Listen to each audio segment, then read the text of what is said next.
What is up, YouTube? It is your boy NMR Sports here, coming back at you with another MLB video. And as you can tell by the thumbnail, today is our first episode of a new series where we talk about MLB Hot Takes. I'm hoping to do one of these every single week, so if you want to be featured on next week's episode, leave a comment on any one of my videos. Just put Hot Take, and then I'll go through them at the end of the week and find the hottest takes, ones that I want to react to. This week we did a little bit different. I put out a poll on my Instagram and Twitter. If you guys aren't following me over there, it's just NMR Sports 30 on both platforms. I think I have the links in the description. I'll probably need to double check that. But these are all going to be for my Twitter followers and my Instagram followers. So without further ado, let's get into it, start talking about them. Don't forget to hit that subscribe button down below for some more MLB Hot Takes and daily MLB content, as well as some MLB watch parties that'll be coming up at the end of this week. Friday, I believe, we are scheduled to watch Astros and Blue Jays, so mark your calendars, put it on there, NMR Sports Watch Party. And then Saturday night, we will be watching Dodgers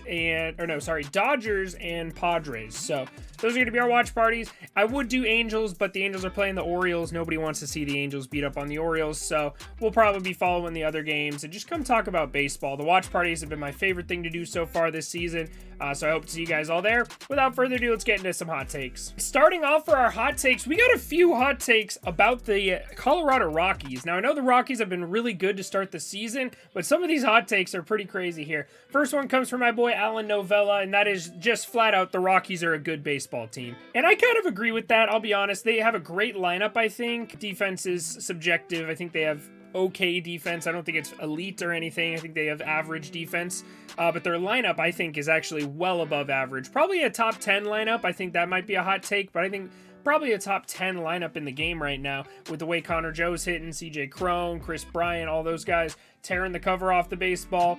For me, it's just going to be their pitching. Now, I know Marquez has looked good. The bullpen's been better than advertised. I wouldn't say it's been good, but it's been better. And the bottom of the rotations really is what it will determine if they are a good team or a bad team. So we'll have to see, but I give it like a eh. I do kind of agree with it. I wouldn't say I'm 100% buying this, but I do think the Rockies are pretty solid. Now, our next guy, Ben Taylor _20 over on Instagram, doubles down on the Rockies being good, says CJ Cron specifically will lead the Rockies to a playoff berth and a top 10 MVP finish. Now, I don't know about the playoff berth part. I'm still not sold on the Rockies being a playoff team. It's so hard to win games in Coors Field, and especially in that division with how good the Giants, Padres, and Dodgers are. Obviously, you get a few free wins a year with the Diamondbacks, which is nice. So I think, in my opinion, I think the Rockies' ceiling is around 85 wins, maybe 84 wins. I do think there's a possibility of them finishing the season above 500. I just think they're going to have to win probably 95 plus games to make the playoffs in that division. And I don't know. With the stacked National League, I really don't see the Rockies having a chance in the postseason. But CJ Cron top 10 MVP finish, I actually am 100% buying that. I think CJ Cron could definitely finish in the top 10 the way he's hitting right now. He's always had the stuff, he's just never really put it together for a full season. And in Coors Field, it is so easy to hit home runs, and he's such a big fly ball hitter. I think he's going to hit a lot more home runs than he typically would, assuming he has a full healthy season over there in Colorado. And the addition of the DH is going to help him a ton. So even if he can't play the field, he's going to have an everyday spot in that DH position. So I'm definitely buying the top 10 MVP finish. I don't know about the playoffs, though. One more hot take for the Rockies, and that is that the Rockies will have 4 All-Stars that they send to LA this year. And that is Connor Joe, Gerrit Marquez, CJ Cron, and Kris Bryant. Now, I will be honest, I'm actually buying the Connor Joe. I think Connor Joe will make the All-Star team. Pitchers are really, really hard, though. Pitchers are really, really hard because you can only have so many pitchers, and each team probably has 2 or 3 pitchers that they think are All-Star worthy. Gerrit Marquez, he's going to have to pitch absolutely lights out, be, probably in the Cy Young conversation come the All-Star break if he wants to make the team. So I'm definitely buying Connor Joe. I'm buying CJ Cron in the All-Star team. I don't know about Gerrit Marquez and Kris Bryant. I would probably sell those. Not 100% sold on those two, but the other two, 100%. Send them to the All-Star game. They look so good right now. Now, moving over to Twitter, we got my boy Travis at NMR Burner, one of my favorite Twitter accounts. Gotta love it. Jose Barrios is a number 4 or a number 5 on a championship team. I will be honest, I am one of the biggest Jose Barrios haters in the world. That's not to say I think he's a bad pitcher. I just think about championship caliber teams. Think about the Dodgers. Where does he fit in the Dodgers rotation right now? A full healthy Dodgers rotation. Kershaw's ahead of him. Buehler's ahead of him. I'd say Dustin May would be ahead of him if he was healthy. I'd take Julio Urias ahead of him. So I'd say he's probably the number 5 on a team like the Dodgers. On a team like the Mets, maybe he's the number 5 or 6, honestly. I am just not very high on Jose Barrios. I think on his own team, he is at best the number 3. I would take Alek Manoah over him in a heartbeat. I would take Kevin Gausman over him in a heartbeat. So I don't know. I think 4 or 5 on a championship team. Depends on which championship team we're talking about. I do think that if a team has him as their number 2 or 3, then they're in a little bit of trouble, and that's kind of where the Blue Jays are at right now. So definitely not an ace. You can roast me in the comments if you disagree, but I 100% do not think Jose Barrios has the kind of stuff to be an ace. Just a solid, number 3 at best. That's his ceiling. Next, we got my boy, fellow content creator, Drew at Destructive Dude, my dude over on Twitter. Shout out to him. The Chicago Cubs will be above 500 this year, landing them solid free agents in the 2023 offseason. I will be honest, in their division, the fact that they get to play all of those teams double-digit times this year, I'm kind of buying that. I don't see them as a 90-win team. I don't see them as a 95-win team. I don't even see them as an 85-win team.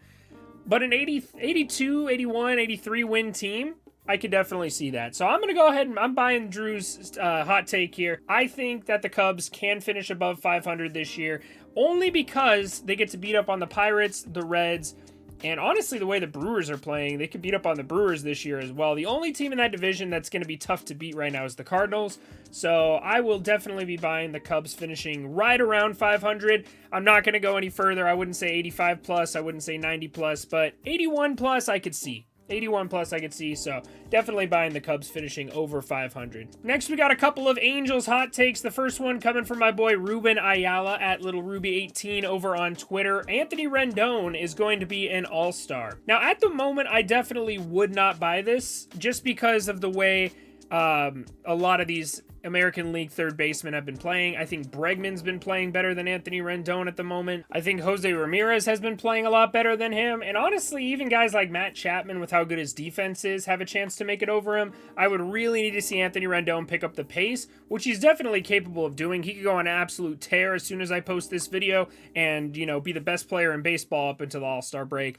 But as of right now, I would not be buying this take. I don't think he's an all-star at the moment. As much as I love my Angels and I want Anthony Rendon to be on the all-star team, I'm not buying this one at the moment. Next, we got Mike Trout comeback season at Angels Jack over on Twitter saying the Angels will win the American League West. Now, I will say I'm not 100% confident in this one at all. I'm 100% selling this. I think the Astros are a better team. We've seen it already. The Angels are 2-4 already to start the year against the Astros. Hopefully move into 3-4 today. Ohtani versus Odorizzi should be a matchup 100% in our favor, but we'll see. I do think they're comparable. I think the Angels are a great team if they stay healthy, and I do think they might need to make some moves at the trade deadline or call up some good rookies. I don't love the front half of our bullpen at the moment. I don't like the back half of our rotation at the moment with Detmers and Suarez has been a little shaky. I'm not really a huge fan of our bench either. There are some good guys on there, don't get me wrong. Andrew Velasquez has been great defensively. Wade's been solid.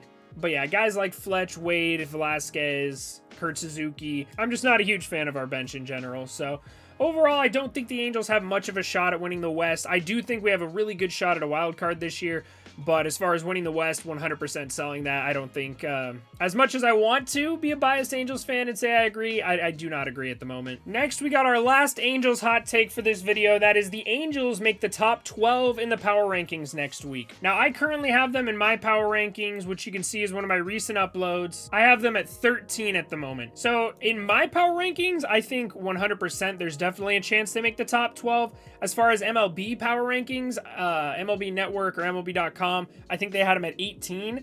I don't know if they make that big of a jump. I would definitely say top 15 if they keep playing the way they did last night.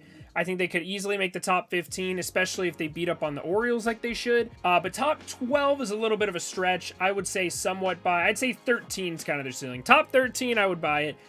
Top 12, I'm kind of selling it. MLB Network loves to, disrespect the Angels, and I don't blame them after the last 6 years of us disappointing them. But for now, I'm going to sell it. I don't think they make the top 12 next week. Damn, I sound really pessimistic right now as an Angels fan. It's fine.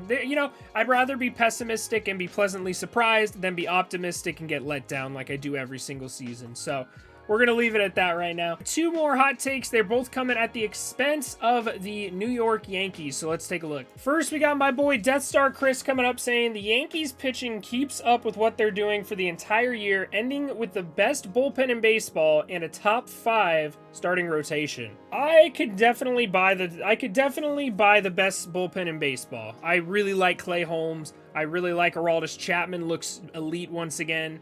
I even guys like Chad Green, I'm a pretty big fan of. Wandy Peralta. There's a lot of good guys in that bullpen. I think it's a very deep bullpen as well. So we'll definitely have to see. But for now, I'm definitely buying they could be the best bullpen in baseball to end the year. I don't know about the top 5 rotation. I don't like the bottom of the rotation, and they haven't really faced, outside of the series against the Blue Jays, they haven't faced too much crazy competition. They had the series against the Royals where they lost 2 of 3, which is embarrassing.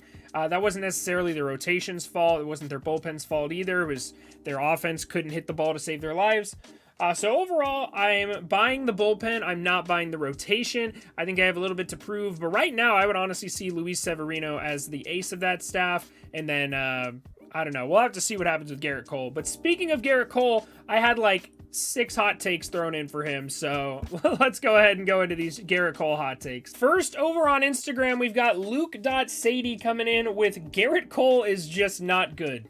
Flat out, Gerrit Cole is not a good pitcher. And then my boy Enamar Burner coming in with Gerrit Cole will have an over 4.5 career ERA with the New York Yankees.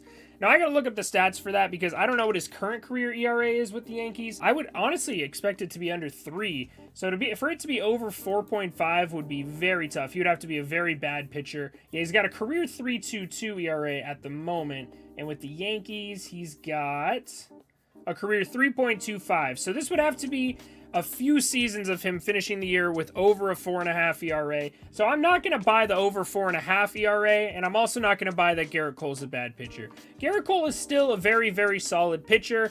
I just think he's gotten off to a rough start this season. A lot of pitchers this happens to. Corbin Burns had a bad first start. Max Fried always starts the year pretty cold, but you saw him last night, looked really good. It happens to a lot of pitchers. It's really hard to be a consistent starting pitcher every single season. I think Gerrit Cole will definitely pick it up. Will he make the All-Star team? I don't know. Will he win a Cy Young Award? I don't know. But I don't think he's a bad pitcher, and I don't think he'll have a career ERA over 4.5 with the New York Yankees. And I think I said last but not least, I do have one more hot take that was given to me over by my boy Luke Sadie on Twitter as well, and that is Joey Bart will win the National League Rookie of the Year. Now, I do like Joey Bart. I think Joey Bart will be a very, very good hitter. But with the way Seiya Suzuki is hitting right now, I'm absolutely selling this one. Current betting favorite odds, Seiya Suzuki's at plus 120, and then Joey Bart is all the way at plus 1,800. So I don't really like Joey Bart as the NL Rookie of the Year. I do think he's a very solid ball player, but with Seiya Suzuki, I feel like it's going to be akin to the Ichiro Suzuki scenario in 2001, where he went on to win AL MVP and Rookie of the Year in the same season because he was like 28 years old and barely shouldn't have been even considered a rookie because he was already, 5 years into his MLB career or whatever. So I'm definitely selling that only because Seiya Suzuki looks so good. I also like Hunter Green as well. CJ Abrams is coming along. I would love to see O'Neal Cruz come up and, challenge him for that. But I definitely think that it's possible that Joey Bart could win NL Rookie of the Year. But with Seiya Suzuki in the league, 100% selling that. Seiya Suzuki is my NL Rookie of the Year, and I feel like it's going to stay that way all season, assuming he stays healthy. So that is going to do it for us here on Hot Takes. Thank you guys so much for submitting your hot takes. Don't forget to submit yours down in the comment section below. You can do it on any video. It doesn't have to be this one, but it'd probably be more likely to get picked if it's on this one, I'll be honest with you. Don't forget to hit that subscribe button if you enjoy daily MLB content, and I'll see you guys all in the next video. Y'all have a great rest of your day.